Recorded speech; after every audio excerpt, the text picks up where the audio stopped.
नमस्कार। पॉलिटिक्स में आप सबों का स्वागत है।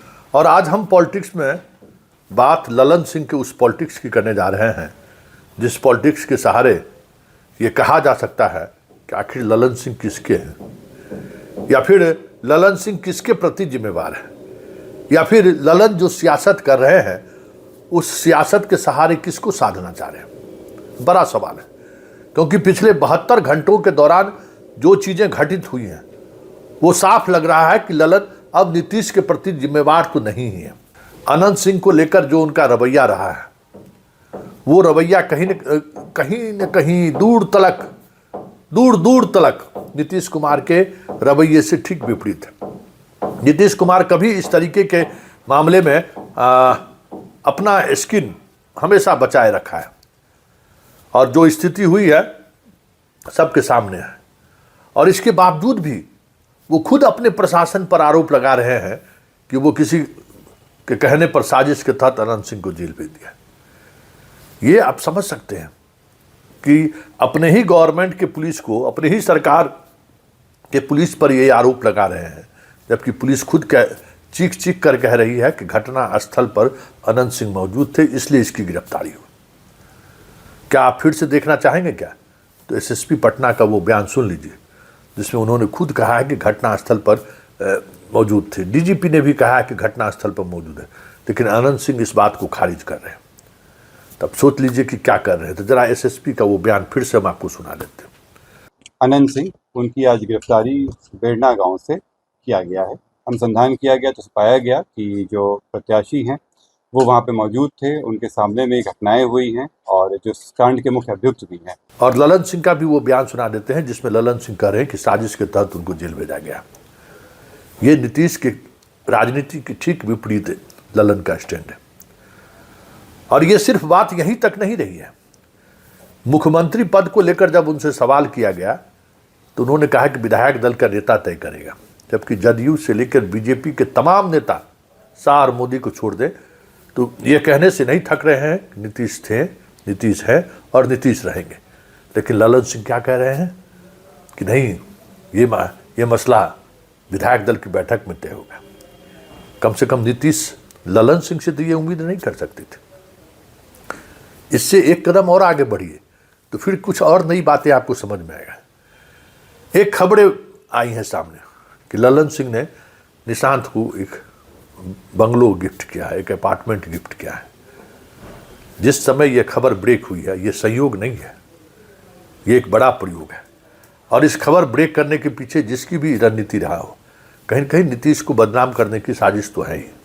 वो भी तब जब लालू परिवार पर लगातार इस तरीके के से जमीन और अपार्टमेंट हड़पने का, होटल हड़पने का आरोप है।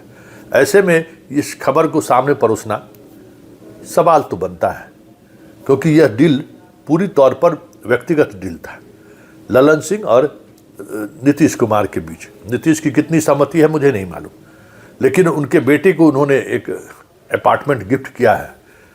वो बहुत ही ये चीज़ें पब्लिक डोमेन में बहुत मुश्किल से आ सकता है। बिना कोई खास आदमी इस खबर को पब्लिक डोमेन में ला सकता है, ये साफ साफ दिखता है। ताकि ऐसे में सवाल उठना लाजमी है कि चुनाव सिर पर हो।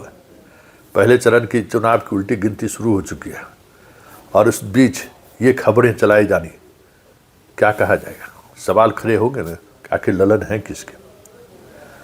देखिए, सिर्फ यही बात नहीं है, कुछ और भी बात है। देखिए, ललन सिंह जिस तरीके से अनंत सिंह को लेकर सड़कों पर उतरा, ये सड़क वो वहाँ रोड शो कर ही रहे थे कि शाम होते होते लालू उतर गए रीतलाल के प्रचार में कि भाई अब आप किस मोरल ग्राउंड से उनको आप कहेंगे कि नहीं आप अपराधियों के साथ खड़े हैं। अनंत सिंह अगर अपराधी नहीं है तो रीतलाल भी अपराधी नहीं है। हर लोगों की जुबान में ये बात है। और अगर अनंत सिंह अपराधी है तो रीतलाल भी अपराधी है।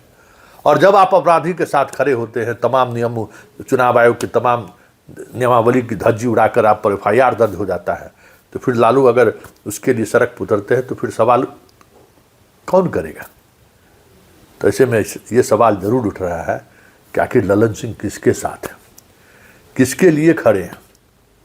क्योंकि ये सारी गतिविधियां ऐसी हैं जो नीतीश के मिजाज और नीतीश की राजनीति के इतर हैं। क्या माना जाए कि ललन सिंह का यह पूरा एक्शन किसी खास उद्देश्य के लिए हो रहा है?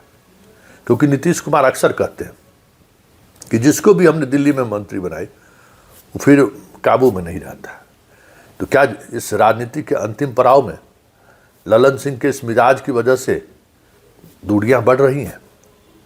एक सवाल, क्योंकि पिछले कई दिनों से सार्वजनिक तौर पर दोनों एक जगह नहीं दिखे। आज नीतीश को जाना था मोकामा, खबर आ रही कि उन्होंने कार्यक्रम रद्द कर दिया है। तो ये सारी बातें ऐसी हैं जो स्वाभाविक तौर पर मीडिया वालों के लिए एक खबर ही नहीं, एक गंभीर मसला है कि आखिर ललन किसके साथ खड़े हैं। क्योंकि उनका जो भी रवैया सामने आया है वो रवैया कहीं ना कहीं दिखा रहा है कि ललन तो नीतीश के साथ नहीं ही खड़े हैं। अनंत सिंह के साथ भी खड़े हैं कि नहीं है ये भी कहना मुश्किल है। 47 वाली घटना, जो कुछ भी हुआ, सबको पता है कि जेल में रहते हुए अनंत सिंह को किस तरीके से इस केस में एक्यूज बनाया गया, किस तरीके से लोअर कोर्ट से सज़ा मिली, फिर ऊपर के कोर्ट से वो कैसे रिहा हुआ, मोकामा का बच्चा जानता है। और फिर आज अनंत सिंह के लिए जिस तरीके से वो वोट मांग रहे हैं और हर किसी को कह रहे हैं कि आप सब अनंत हैं, ऐसे में चलते चलते तो यही कहा ही जा सकता है कि ललन अनंत के भी हैं कि नहीं, नीतीश के तो नहीं ही हैं।